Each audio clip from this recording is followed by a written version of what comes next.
হুসাইন বলেন, নানা আপনার আব্বা আব্দুল্লাহ কি কোন নবীর মেয়ের জামাই নাকি? বলেন, আমার আব্বার নাম হলো আলী কাররামাল্লাহু ওয়াজহা।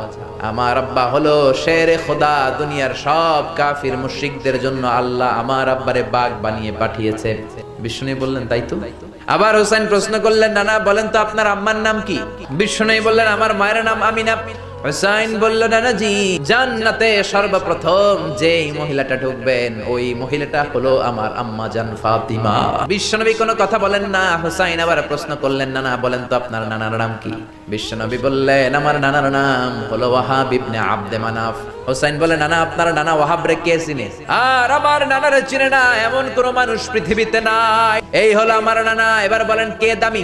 বিশ্বনবী আর ধৈর্য ধারণ করতে পারেন না, ধা ধা করে চোখের পানিগুলো ছেড়ে হুসাইনকে বুকের মধ্যে জড়িয়ে ধরেন আর বলেন, হুসাইন তুমি ঠিকই বলেছ, আসলে আমি নবীর চাইতে তোমার দাম